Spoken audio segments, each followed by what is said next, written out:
दोस्तों, जब भी हम रात में आसमान की ओर देखते हैं तो मन में कई सवाल खड़े होते हैं। जैसे, क्या उस दूर तारे की दुनिया में भी कोई रहता होगा? अगर हाँ तो कैसी होगी उनकी दुनिया? कितनी खूबसूरत होगी उनकी दुनिया? क्या हम इंसान कभी वहां पहुंच पाएंगे? कितना खूबसूरत माहौल होगा जब वे और इंसान आपस में मिलकर रहेंगे? इस प्रकार के प्रश्नों का अंत नहीं।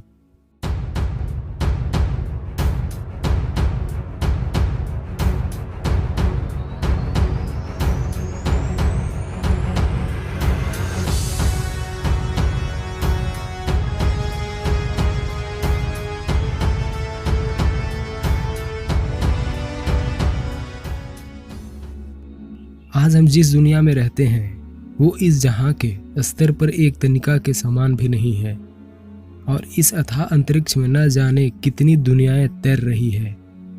वैज्ञानिक भी हैरान हो गए जब अपनी हैसियत इस ब्रह्मांड से तुलना की। जब दूसरी दुनिया की खोज करने की बात आती है तो वैज्ञानिकों के चेहरे पर बेबसी साफ दिखती है, लेकिन वैज्ञानिकों ने कई ऐसी तकनीक बनाई जिससे किसी भी दूर ग्रह की इंफ्रारेड इमेज से उसके ताप माप सकती है, और उस टेम्परेचर के आधार पर ये बताते हैं कि उस ग्रह पर जीवन होगी या नहीं। कई धातुओं और जल आदि के आधार पर यह तय किया जाता है कि किस ग्रह पर जीवन की संभावना हो सकती है।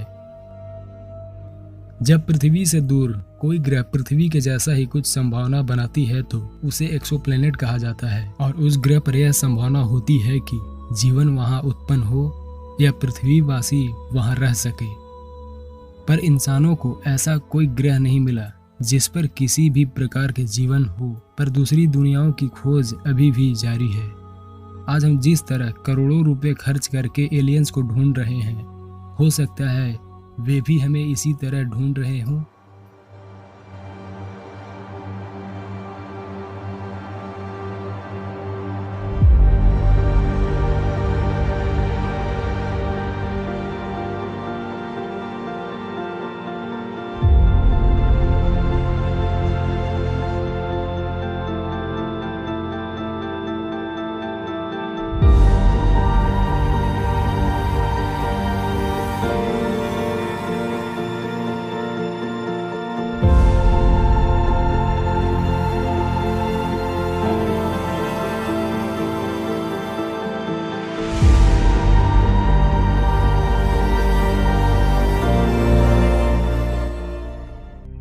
आखिर यह कब तक चलेगा, इसकी कोई समय सीमा नहीं है। जिस तरह यह संभावना बनती है कि ब्रह्मांड शायद अनंत हो सकता है, उसी तरह इस ब्रह्मांड में हमारी जैसी अनंत दुनियाएं भी हो सकती है। इसमें कोई दो राय नहीं।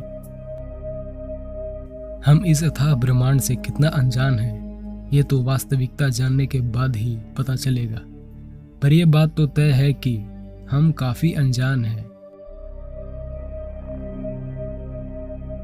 हेलो फ्रेंड्स, आप देख रहे हैं मिस्टीरियस जंक्शन। मैं हूँ विवेक। सब्सक्राइब बटन पर क्लिक कीजिए और बेल आइकन को दबाइए ताकि आने वाले वीडियो आप तक पहुँच सके।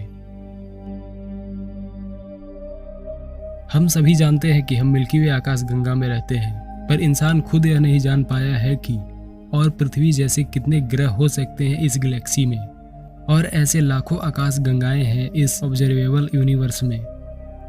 पड़ोस वाला आकाश गंगा एंड्रोमेडा करीब पृथ्वी से 25 लाख प्रकाश वर्ष दूर है, यानी कि वहां से कोई लगभग 3 लाख किलोमीटर प्रति सेकंड की रफ्तार से आएगा तो उसे पृथ्वी तक पहुंचने में करीब 25 लाख साल लग जाएंगे। अगर कोई उस गैलेक्सी में विकसित सभ्यता भी रहती होगी तो उसे भी यहाँ आना नामुमकिन है। यहाँ तक रेडियो संदेश भी किसी काम का नहीं। अगर ब्रह्मांड के इस तरह के दूरियों के बीच आवागमन करना है तो बिल्कुल अलग टेक्नोलॉजी पर रिसर्च करनी होगी, जो ब्रह्मांड के कुछ नियमों से शायद स्वतंत्र हो, पर ऐसा तो मुमकिन नहीं लगता।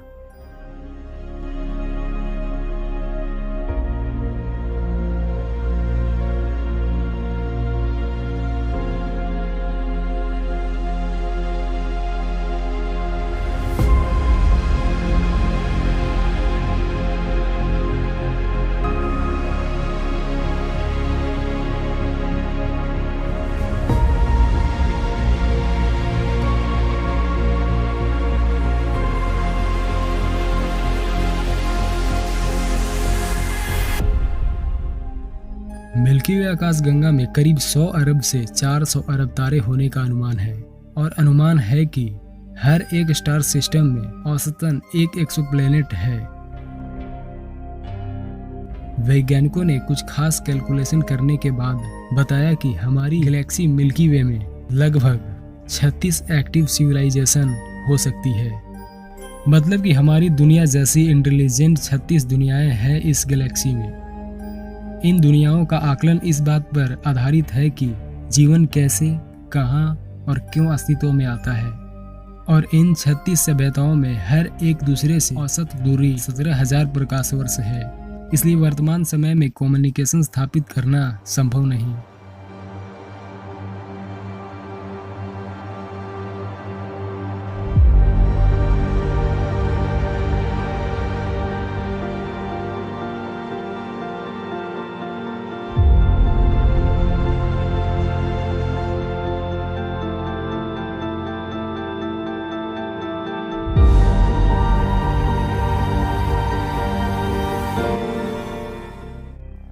एलियन लाइफ की खोज सिर्फ ये नहीं बताती कि जीवन कैसे शुरुआत हुई, बल्कि यह भी बताती है कि कब तक इस तरह की दुनियाओं की अस्तित्व रह सकता है। वैज्ञानिकों का मानना है कि यदि हम पाते हैं कि बुद्धिमान जीवन सभ्यता की अस्तित्व इस गैलेक्सी में सामान्य है, शायद हमारी दुनिया भी कुछ सालों से ज्यादा रह सकती है। वैकल्पिक रूप से अगर हम पाते हैं कि हमारी आकाशगंगा में कोई सक्रिय सभ्यता नहीं है, तो यह हमारे लिए अपने दीर्घकालिक अस्तित्व के लिए एक बुरा संकेत है।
आज का वीडियो इतना ही तक। इस वीडियो को लाइक कीजिए, शेयर कीजिए और इस चैनल को सब्सक्राइब जरूर करें। धन्यवाद।